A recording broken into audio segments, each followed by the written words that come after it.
My name is Wray, and I've been at the church going to Grace for about 3 years now. I used to be a roofer, and I remember working alongside a friend of mine named Steve, and I remember around the time of this story just praying daily that God would use me.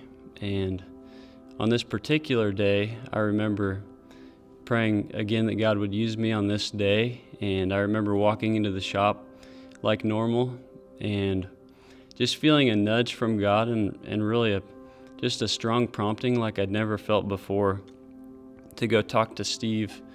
And it was clear that I was supposed to go talk to Steve about the Lord. And so I just followed this prompting and walked into the warehouse, and I saw Steve on the far corner of the warehouse and just began to walk to him, and we caught eyes, and I just walked up to him and asked him how he was doing, and could tell that he was depressed. And he said, well, I'm pretty depressed and just struggling. And he had a GPS device, kind of a brace around his ankle. He had just gotten a DUI, and he had recently had a second divorce, and just really struggling. And I got the opportunity to tell him what God has done in my life and what God could do in his life. And I saw his eyes just kind of tear up, and it was almost as if, well, his posture completely changed almost in an instant. And it was almost as if he went from death to life. All of a sudden he had a radiance about him and a joy that he didn't have a minute earlier. And I just remember feeling the presence of God like I've never felt in my life.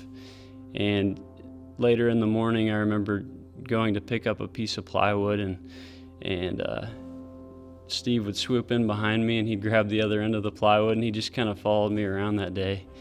And looking back, there's so many things that I wish I would have said to Steve that I didn't say. I know a lot more about the gospel now, a lot more matured in my faith now. But God used what I did know and what I did have in that moment to reach Steve. And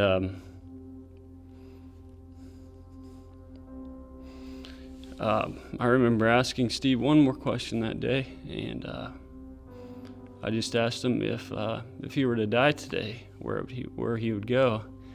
And it wasn't long after this day that Steve fell off the roof on accident and landed on his head and died. And I'd like to believe that the Lord took home his son that day.